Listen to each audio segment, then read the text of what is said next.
Happy New Year and welcome back to Textile Talks. I'm Amy Milne, Executive Director of the Quilt Alliance. Thank you for making time to join us today. Please say hi and tell us where you're connecting from in the chat box if you haven't done so already. Textile Talks is a weekly series presented in partnership by the Quilt Alliance and our 5 partner organizations shown here. Since Textile Talks launched in spring 2020, our group has shared 81 talks and reached over 13,500 different individuals. All talks are recorded and available via YouTube, and so far our recordings have over 100,000 views. My colleague, Emma Parker, is staffing the chat box today, and she will enter the YouTube link for this recording playlist for you to take a look at.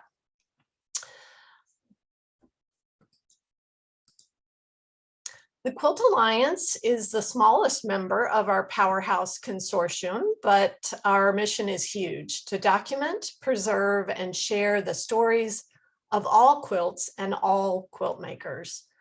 Our vision is no more anonymous quilt makers.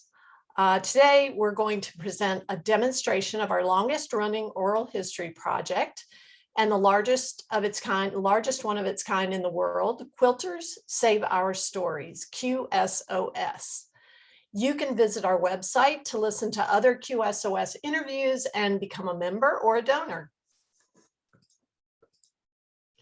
We are able to offer this series free to you because of the generosity of our underwriting sponsors who are listed here. Visit them, patronize them, and remember them. These companies see us nonprofits as important partners and value you as customers. And we are thrilled to start our 3rd year of Textile Talks, thanks to these partners and you. Just a quick reminder, please use the chat box for greetings as you have. It's so exciting to see all these places represented. But also for any comments or any technical help. And the Q&A box is a separate box. We're going to reserve that for questions that you might have for Bets or Merikay. Just type them in. We'll start to collect them and we'll ask them at that part of the program. Today, we will watch a QSOS interview with Bets Ramsey, conducted by her longtime friend and collaborator, Merikay Waldvogel. To reserve time for a live Q&A session, as I mentioned, we'll watch an edited version of this interview that was recorded on Monday. Bets and Merikay will join us after the video to answer your questions. Emma will put a link to the full interview of this QSOS interview in the chat box soon, and the interview will be added to the rest of this historic collection on the QSOS website. The Quilt Alliance is incredibly honored to have these 2 Quilters Hall of Fame honorees from Tennessee in the spotlight today. Bets was honored in 2005, and I'll ask Emma to put a link to that tribute written by Laurel Horton that is posted on the Quilters Hall of Fame website. And when Merikay Waldvogel was honored in 2009, Bets wrote her tribute essay, which I think is so beautiful. That link is also available in the chat, or soon will be. Bets and Merikay are co-founders of the Quilts of Tennessee project, a statewide quilt survey began in 1983 that documented 1,425 quilts over 4 years. The project led to their 1986 book, Quilts of Tennessee, Images of Domestic Life Prior to 1930, and related exhibitions and lectures. And the duo also co-authored another book, Southern Quilts, Surviving Relics of the Civil War, in 1998. As you may have read in our publicity materials, Bets will turn 100 years old next year, in 2023.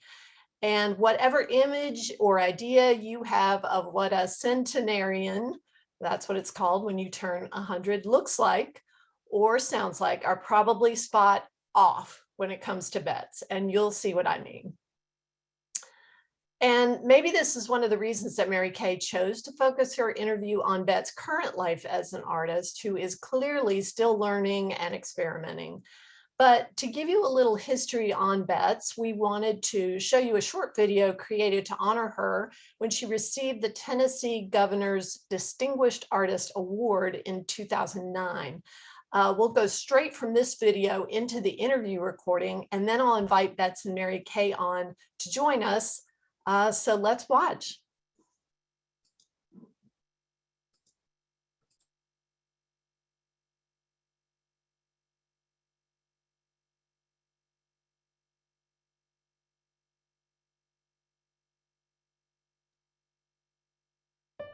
Her fascination with fabrics and the art of sewing began with Bets Ramsey as a little girl making clothes for her dolls. A skill she learned from her mother, who made most of Bets' clothes until she was a teenager. Not pleased by her mother's uninspired, no-nonsense style of fashion, she began designing and making her own wardrobe. Her flair for design quickly got the attention of her schoolmates, and a thriving business was established with another classmate, designing and making outfits for their high school friends at 10 cents an hour. Born in Chattanooga in 1923, Bets and her family moved to Oak Park, Illinois when she was just 5 years old. Bets was fascinated by the architecture of her neighborhood, especially the prairie-style homes designed by Frank Lloyd Wright. She drew inspiration from the way the architect manipulated geometric shapes and colors to create a sense of rhythm in his structures. The skyscrapers and buildings of nearby Chicago were also a source of fascination for Bets, who at a very early age was already seeing the world through an artist's eye. After graduation from high school, she enrolled at the University of Chattanooga, where she earned a bachelor's degree in art and later a master's from the University of Tennessee in Knoxville. Now married with 4 children, Bets taught art classes at the University of Chattanooga and the Hunter Museum of Art while continuing to explore and develop her fascination with fabric. In love with the rhythm of stitching and the piecing together of shapes and colors, Bets rarely uses a pattern in her quilts. She describes her designs as intuitive, letting the fabric guide the finished product. "I used to think I could impose my ideas on the fabric," Bets said once, "but I realized the material was the inspiration, and it told me what it wanted to become." In addition to being an award-winning fiber artist, Bets also helped pioneer academic-level study around quilt making through her research, writing, and teaching. One of Ramsey's most notable contributions to the world of textile arts was the Tennessee Quilt Survey, which documented almost 2,000 quilts and paid homage to the needleworkers and fabric makers of the state's past. "When you look at a quilt someone has made," Bets said, "you see who they are in it. It's bits and pieces of that person's life. Especially in the South, quilt making is a record of our family, our roots." She has left her stitches on Tennessee history and recently completed a quilt for the Tennessee residents using recycled fabrics that were once window treatments and upholstery. Bets Ramsey's work has had a profound national and regional impact on what we know about the art of quilting. Humble in her genius, she's often questioned the validity of her own work. "For a long time," she states, "I struggled with calling myself an artist because people didn't see quilting as an art form like they did oil painting or sculpture. It was just women's work, not a legitimate discipline to embrace." When you look at the work of Bets Ramsey, there is no denying her rightful place among the great artists of her lifetime.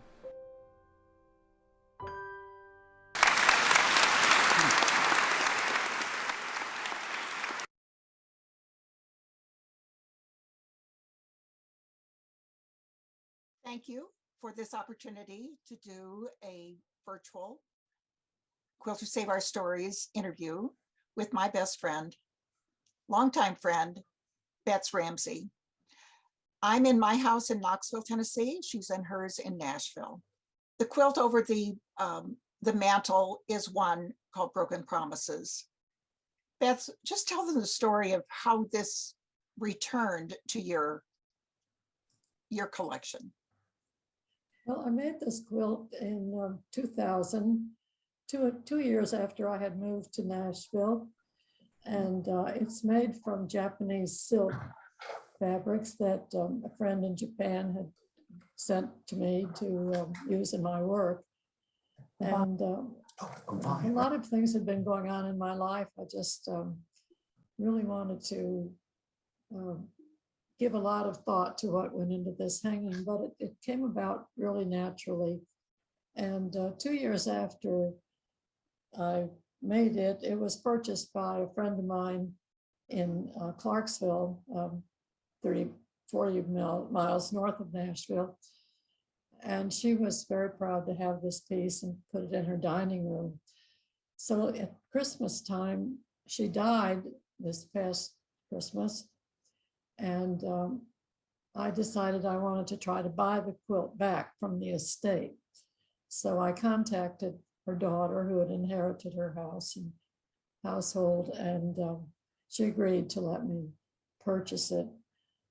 So I was really glad to have it back because I consider that it's one of the nicer pieces I've made, and it just came at a time when my life was in a great transition after my husband had died, and I was coming to Nashville to take residence here where my two sons lived.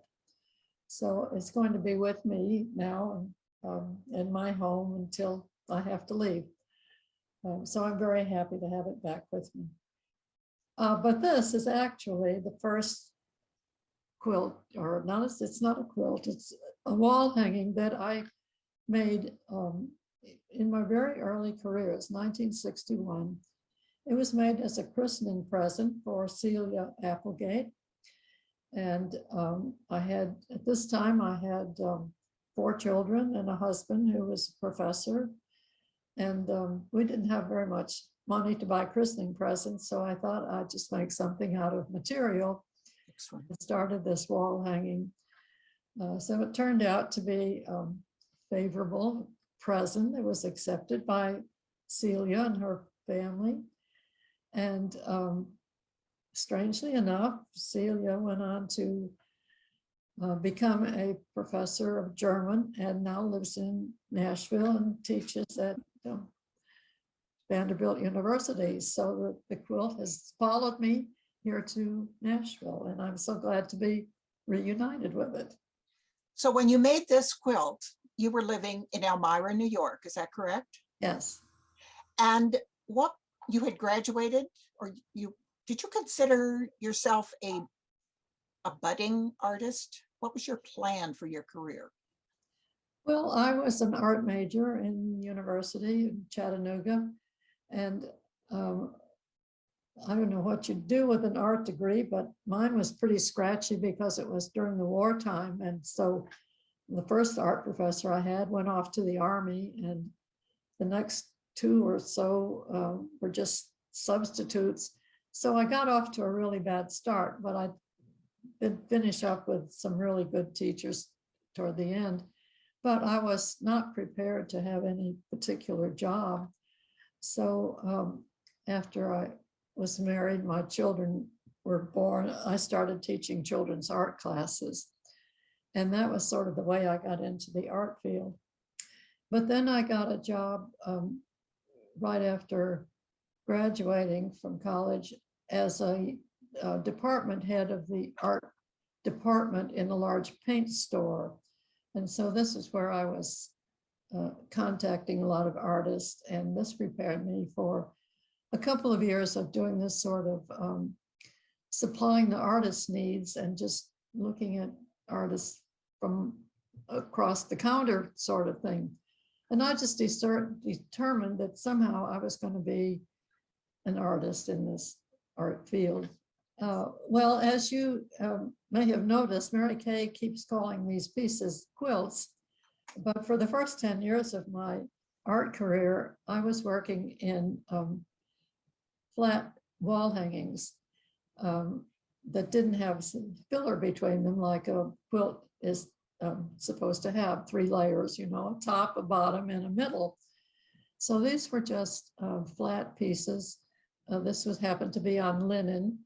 And I was very interested in the textiles that were available to me. And this uses a lot of upholstery material and sort of rough curtainy stuff that you could make fringe out of the edges of it and let the threads hang out. And then I'm winding around a lot of thread and yarn and all sorts of things. So it was quite an experimental piece. Also, I used some machine stitching in some parts of it, as well as applique. And we were living on the West Coast at this time. And so I was very interested in the beach and the Pacific Ocean and quite carried away with that. So this was really an experimental piece that I just found a great deal of freedom working in, and it was shown in several exhibitions in California while I lived there. Now, you might tell briefly what happened right before this, that where you actually did discover quilt making. The way I got into quilting, in 1970, I'd been teaching at the University of Tennessee at Chattanooga, and the chairman of the art department suggested that I go to Knoxville and take a master's degree in art and crafts, and then I would be better prepared and more qualified to be teaching in this department. So I agreed to that, and I went in 1970. I stayed in Knoxville during the week and then went home on weekends, and my husband was agreeable to all this since he was a professor and my kids were in high school, so they could look out for themselves. So one of the classes I had to take was required history of crafts in America.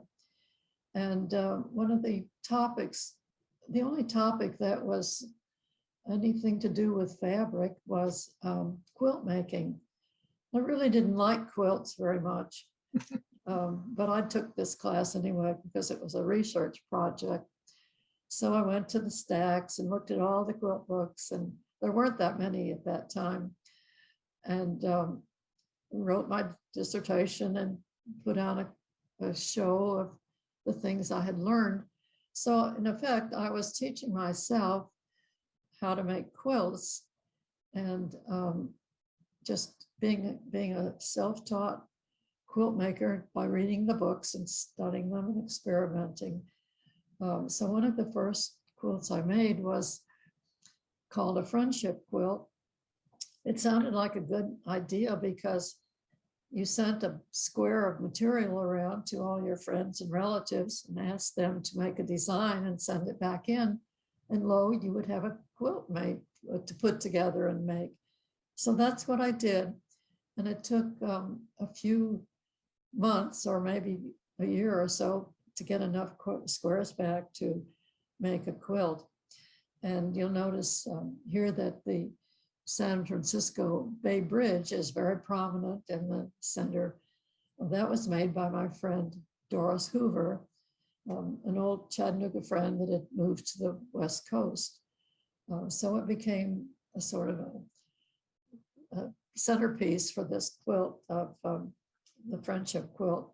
And in fact, I did make a pair, a second quilt that went together later. And this one is now in the International Quilt Museum and was shown last year in an exhibition there. And I think one of the first ones I sent there was one I had made in the 70s as a part of an exhibition of the American Craft, the American Crafts Association for an exhibition in Tuscaloosa. And I've considered that it was a rather important modern quilt, sort of a branch from traditional to contemporary art. And that was the first one I gave. But this one is also in the collection, and it has a rather strange story. I had two Japanese women who were in our quilt guild in Chattanooga, their husbands were in industry and earth moving trucks and things that they were producing in Chattanooga. And these ladies loved to make quilts. They were very adept at the process, but they were extremely shy and didn't really want to participate in conversation with American quilters. But they took a like to me, and so we had some good times together. And when they were returning to Japan after their husbands were recalled, they gave me a number of scraps of some of their indigo dyed fabric. And I used these scraps in this freeform kind of hanging that just showed the beauty and the intricacy of these pieces. And many of them were actually from mending. The center panel was the interior of an old kimono jacket, and these were patches that were sewn on. So on the surface, the stitches were so invisible, you couldn't tell that the jacket had been mended at all. And I was so excited and delighted with this fabric that I wanted to pay homage to the people who had produced it, made it.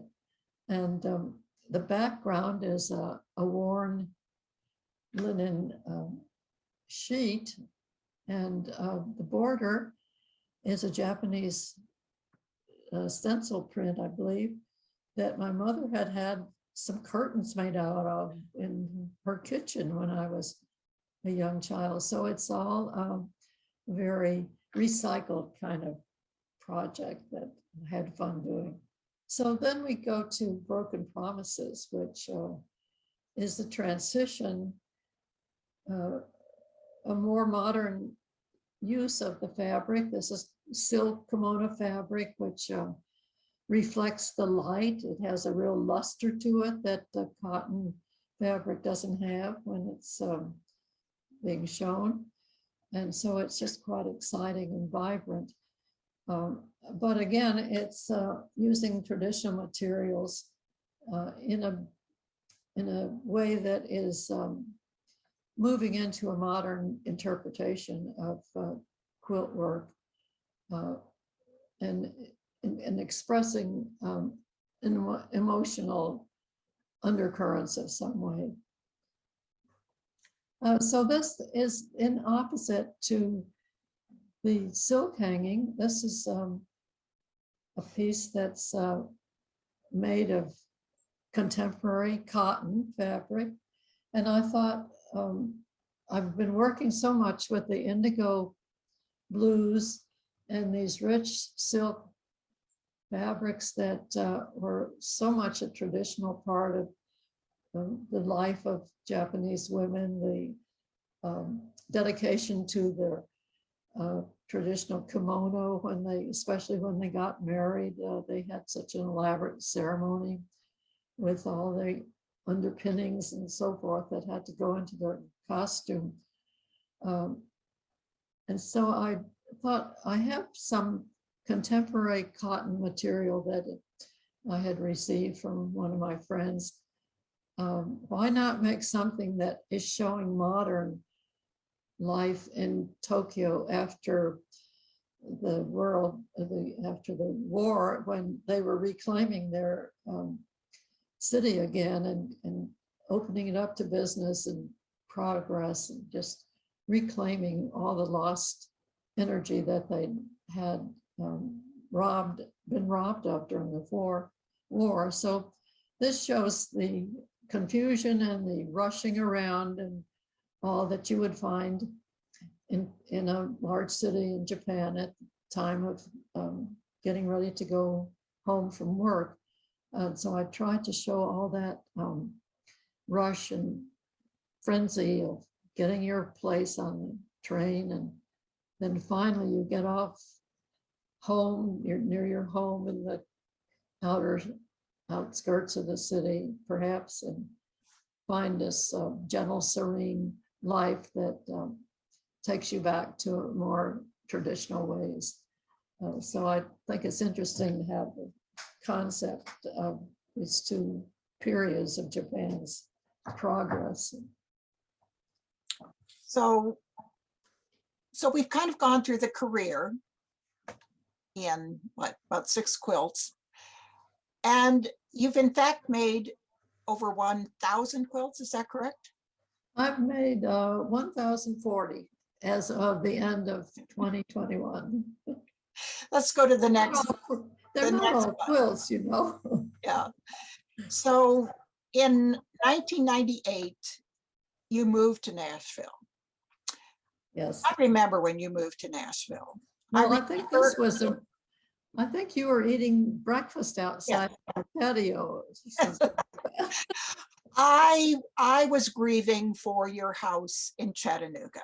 I had watched when Paul died unexpectedly, and how you spent the next 2 years, 3 years downsizing, closing up that house, taking care of his collections, getting them to museums.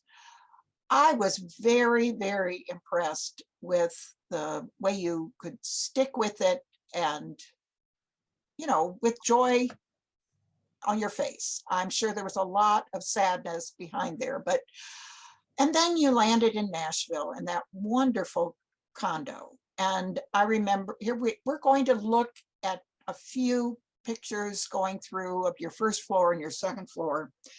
And I'm going to just ask you the question, how did the move to Nashville affect your quilt making, your quilt career? What was it about the place, the time? And we're talking about, you moved there when you were about, what, 85 years old, maybe? So yes, I was 75. Yeah. Go ahead. Yeah. Well, I had, as I mentioned before, I had taught at the university in Chattanooga, and the chairman of the art department was a very good friend of mine. And he once told me, when I was complaining about entering art shows and sending off slides and having to pack up the quilts, and it was just a terrible rigmarole to try to submit things to get in a show. And he said, you don't need to do that anymore. You've already had a stunning career, and just do things that you want to do. Make your life what an artist could be, just pleasing yourself, and forget about trying to do these competitive shows. You don't need that anymore. So that was my aim when I got to Nashville. I'm not going to get in the rat race of running around and trying to be competitive with all these bright young things that are coming along. So I just settled down and made things that I wanted to make. And I was still doing lecturing, and I did some local quilt shows, curated some shows around for about 6 years. But meanwhile, I was keeping records of all my work, and these are my scrapbooks that I kept, and the file boxes have a card and a picture, a photograph for each item I've made. And so I was keeping up with what I was doing, but I was doing things that I really liked to do. And eventually this turned into a sort of self-promoted annual show that I made. And I was first for 5 years, I was doing these shows to send money to a children's girls' orphanage in Honduras. And I did that for 5 years. And then when my girl that I was supporting graduated, I turned my attention to a new Episcopal school. And so for the last 5 years, I've been making shows and having a show annually and selling the work to benefit this Episcopal school. And so I've built up a really great following, and this year everything was sold before the show even went up on the walls. How do you make your quilts nowadays in this Nashville studio? Well, I do have large boards that I set around. You can see one there in the back. It's just a large show board, and I just tack on my quilts there. And I do have some larger boards too, but I don't have a wall that's available to pin up. But because I'm working in smaller things, I'm not trying to do bed quilts anymore. Although I do have a half-size quilt frame that I can set up and quilt by hand in the frame. So I'm improvising. I'm just using the space that I have and making in smaller quantities, and I'm finding an audience. I know what the audience is interested in, and so I can kind of gauge what it is that would appeal to them. And the fabrics. Well, fabric is the thing that you have to have.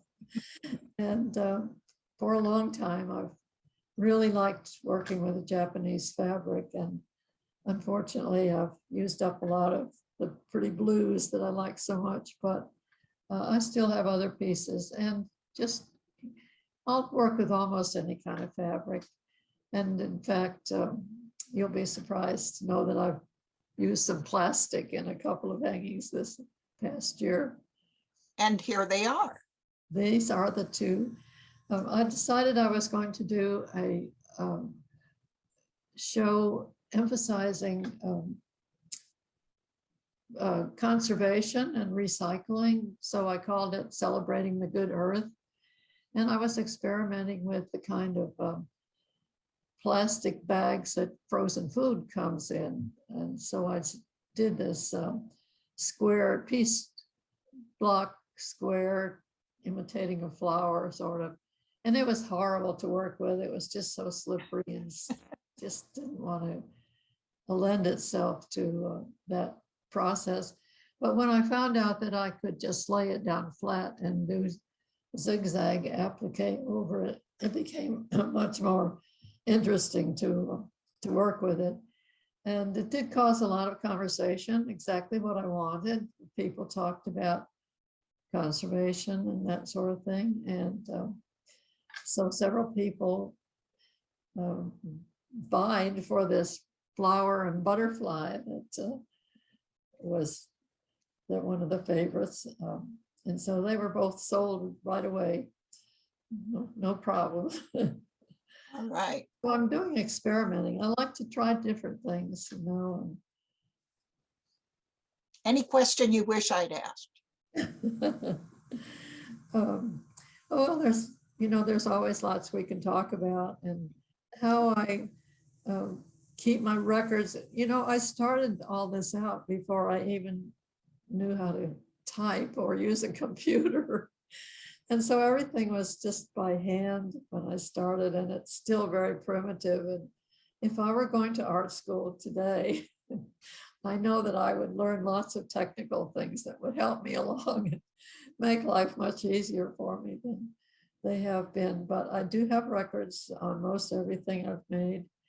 And all of my work is going to be, some of it is already in the Tennessee State Library and Archives. So I know that it's going to have a good home. Well, thank you for bringing that up. That is the area I wanted to cover and didn't get a chance to. And documentation. How important is the documentation of quilts in your mind? Well, you do have to keep track of what you're doing, and especially if you make connections and sell or give things to museums, they want records that tell you where the piece has been exhibited, if it's been in shows, or what its background is, how it came to be, because the backstories to quilts are what makes them interesting. And you remember the time that you we showed quilts in one of our quilt surveys, and you later found a quilt at the flea market, and the man wouldn't tell you anything about it, but he remembered these two women that had told them to keep records of everything. So I don't know if you ever found any more from him or not, but at In least fact, I was thinking of putting that quilt behind me for this interview, because yeah, there are many stories like that came from our quilt days. But yes, that was exactly right. He, you know, when he was selling the quilt, and I said, do you know anything about the quilt maker? And he said, well, there were these two ladies that came through a year or so ago, and they were asking about quilts, and my wife took the quilt and they filled out a form, and wait, I'll go to my truck and I'll bring it to you. So, you know, here, something, it was full circle, you know, something that we had proposed and put out there, and the importance of documenting, and that woman's name, her birth and death dates, where she lived, will go with that quilt forever. So, and that's, I think, true with your quilts too. Every one of them, I think, seems to have a name on the back and information about it. So.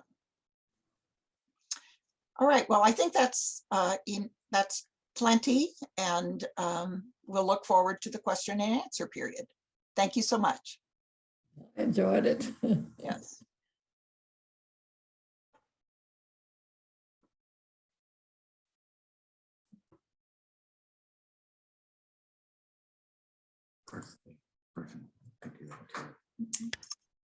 Wow. Hey, Mary Kay. Hi. While we're waiting for Bets to turn on her video and her mic, I just want to say thank you so much. There's Bets. Thank you both so much for doing the interview, allowing us to document Bets's story, and in many ways documenting your friendship. I think that's one of the most relatable and inspiring parts of this interview, is to see your rapport that has been developed over such a long time. And Bets, you are not only prolific, but it is just amazing to see how you have sustained this sense of curiosity and experimentation and taking risks. And I hope that there are some beginning quilters, I won't say younger, because age really has nothing to do with starting quilting. You can start it at any age, but I hope that people will find this inspiring. And I know we've got some questions, so I'm not going to hog all the time. So I'm going to jump into the questions. And first of all, this is a question I had, actually. Diane asks, how do you know, Bets, what the audience is interested in? How do you find that out? Because you mentioned in the interview, we'll see. yeah, you mentioned in the interview that you learned to make the quilts for your audience. You honed in on what your audience was. How did you do that? Well, when they come to my shows, they just navigate. They're drawn to certain types of things in my shows, and I have quite a bit of variety. I have some things that are traditional and others that are kind of off the wall, and sometimes they're humorous. So I've kind of learned how to size up what my audience is. And the amazing thing is that once someone buys something, they usually come back and buy something else the next year. And I have one little 7-year-old boy that comes with his father. His mother teaches pediatrics at Vanderbilt. And so they come and see the show, and the 7-year-old picks out 2 or 3 pieces every year to give to members of his family. I love it. So I don't know if everyone caught it, but Bets's shows that she produces work for are fundraisers for her church, and they sell out. So I think you have given us a marketing lesson as well, useful to anyone who's trying to sell their quilts. Flavin, I hope I'm not messing your name up. Did I say that right? Okay. Flavin. Flavin, I apologize. She asks, what is your most favorite story that you and Mary Kay share regarding the Tennessee Quilt Search Project? You mentioned one quilt story earlier, but do you have another favorite story about that happened during the search? Well, I wanted to say that for this question and answer, I decided to put the quilt that we mentioned in the pre-recorded session. This is the quilt behind me right now that I mentioned.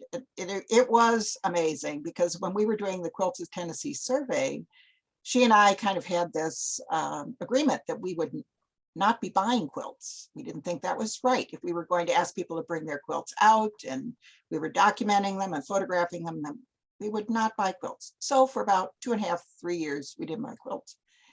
And it was kind of over. And I was in Nashville and I saw this quilt. I love log cabin quilts.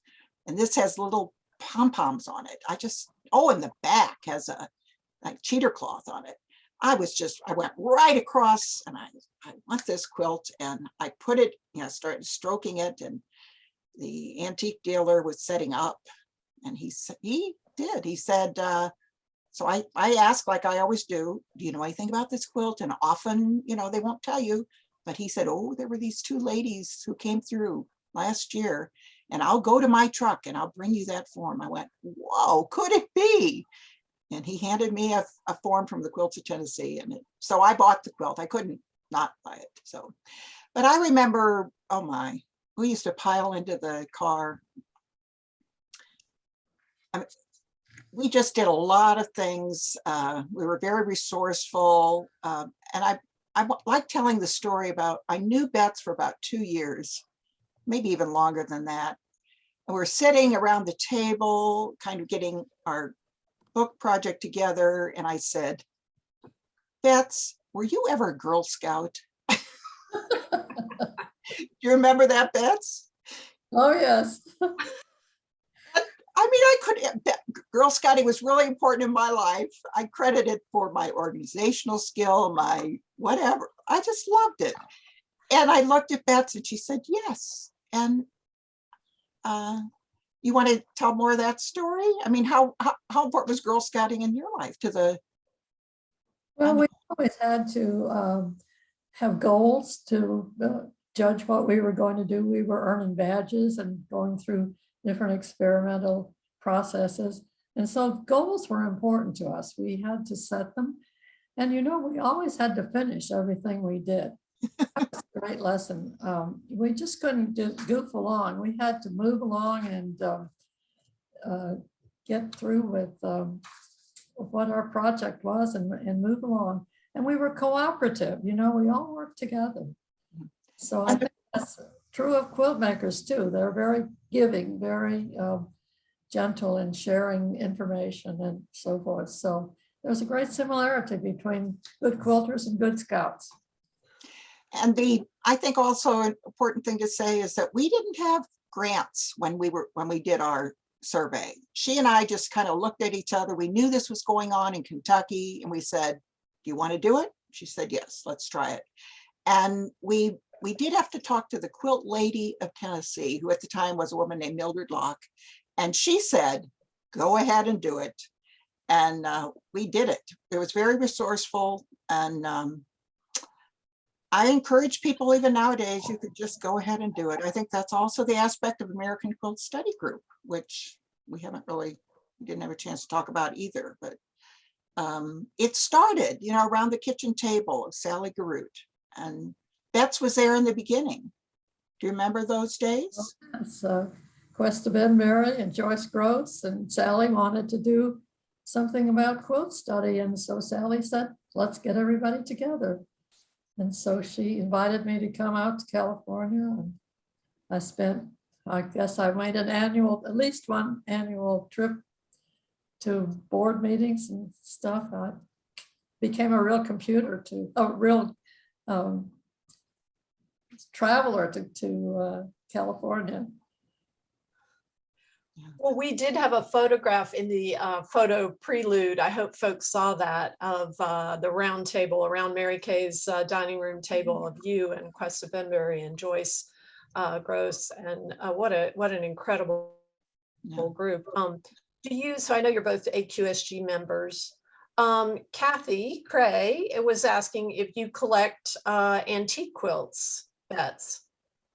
Well, I have never considered myself a collector.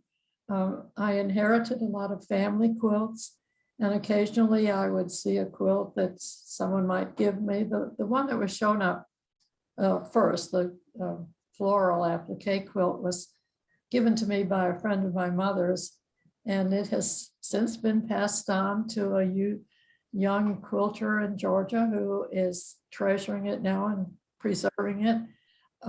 So I got a lot of quilts that way, and occasionally I would buy one, but my resources were quite limited early on, and so I very seldom had more than $100 to spend on anything, and and so I just didn't make a point of collecting other than to use what I had as examples when I was teaching. That was my main purpose in gathering quilts, to share and to explain techniques and different points of view in that regard. The audience is very interested in attending your show or hearing about your next show. Are you doing a 2022 show for your church? I've already got 3.5 pieces finished. See what I mean?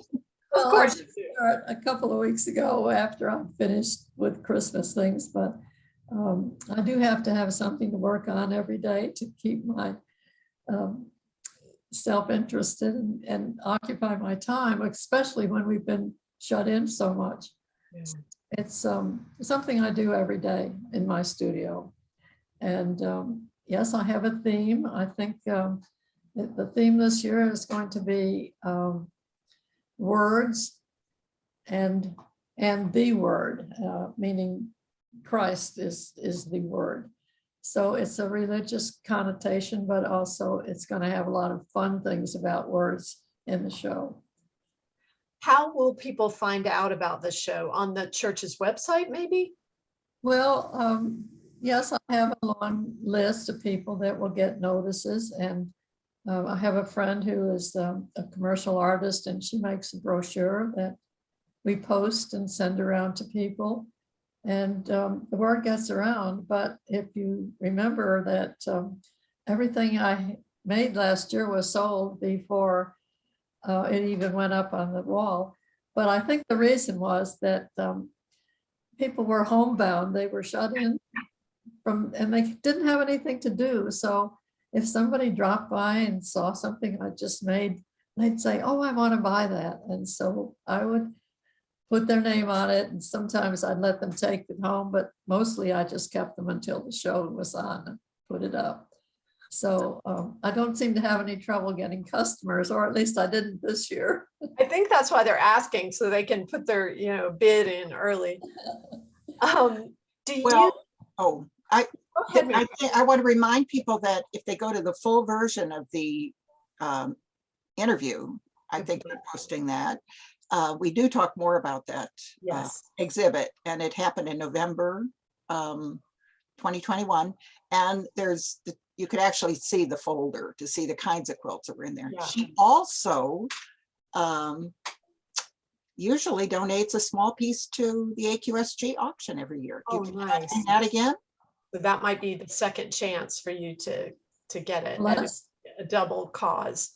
I have several friends that are very determined to be participants in this bidding, and one of them seems to have a bottomless pocketbook. Oh no! She usually turns out to be the winner, and I think she probably has gotten 8 quilts or so from the auction. And last year she paid $1,000 for one. Oh my gosh. Is the show, what time of year is the show? It's this was at AQSG's auction. Okay. That's in the fall when they have their annual meeting. Mm-hmm.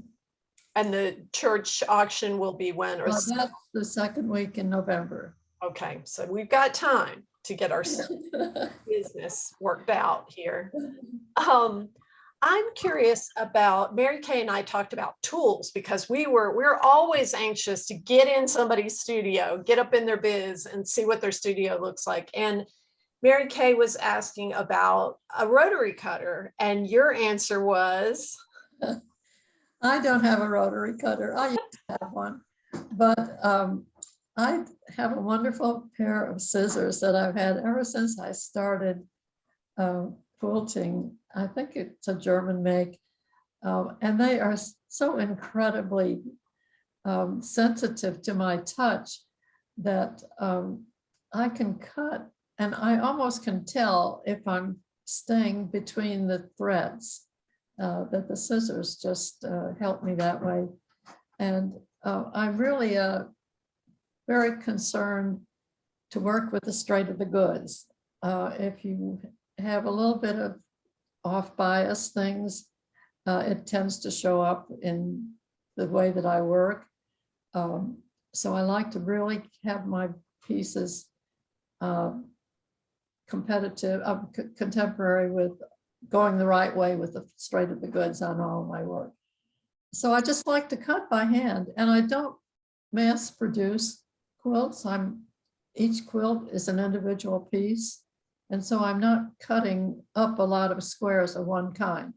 So that's just the way I work, but I have nothing against any tools that I see advertised. But for me, I need a good pair of sharp scissors and a good pair of a small needlepoint scissors, handwork scissors, and a pair to cut paper with, and several sizes of rulers and pencils, and some other marking devices, and some paper to cut out shapes on if I need to try something out.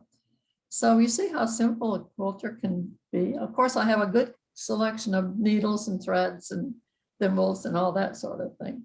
So you don't really have to have a lot of equipment if you want to play around with quilts.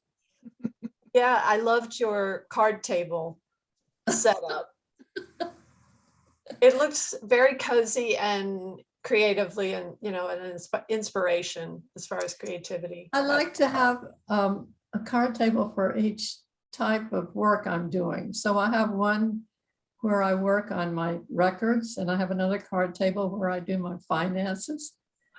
These are not all in the same room. And then these two upstairs where I do handwork, and then one beside my machine, and then a big cutting table. So I think I'm pretty well equipped with tables. But my two tables upstairs have an interesting story. My uncle was an invalid, and his wife taught kindergarten and first grade in public schools. So to entertain himself while she was at work, he would have ladies from his church come and play bridge with him. And he'd put up these bridge parties in his house, and he had a maid that would serve them tea. So my two tables have a long history. They're probably 100 years old now. And they came from their house when my aunt died. They're beautiful. I love the idea of having different tables for each task. It's almost like having a different spreadsheet for you digital folks for each thing. Well, we have so many more questions, but we don't have enough time to go with those questions. And I apologize to folks who didn't get their question answered. There's so many. We're going to try to save those to pass on to you both so that you can at least see some of the comments that were nestled into the questions. But what an incredible start to the year for our series. I'm personally really inspired by your work, Bets, and your work ethic, and also was very interested to see your new work. And I hope that I think that some of the questions were about how you see yourself falling in the quilt world as far as categories and so forth. But I think the thing that's most impressive is your ability to sustain the work and continuing to work and doing it on your own terms. And that's just wonderful. So I thank you so much. And thank you, Mary Kay. You're a consummate interviewer. You're so good. And you've put a lot of time into this week and before. So thank you both. And I'm going to share my screen again and invite everyone, if you liked what you saw today, to join us, support what we're doing, help us document and preserve stories like Bets and Merikay's and all the quilters who make quilts. Everyone's story is worth documenting and preserving. We don't want the story to fade away. We don't want the quilt to last longer than the story. We want to make sure they stay together. So you can find us at quiltalliance.org. That's our website. You can become a member, make a one-time donation, contact us about volunteering. There are a lot of ways you can get involved. And again, I want to thank our sponsors. This would not be possible without these generous sponsors who really underwrite our efforts. And so we really see it as a group effort. And next week, we have the Surface Design Association presenting a talk, Intercambio, Art, Stories, and Comunidad. And that sounds really great. So that's next week, Wednesday at 2 p.m. Eastern Standard Time. I hope you'll join us. Thank you, everyone. Take good care. Okay. Bye. Bye. Bye. Thank you so much. Thank you. Thank you, Bets. Thank you, Merikay. Thank you. Thank you, Emma.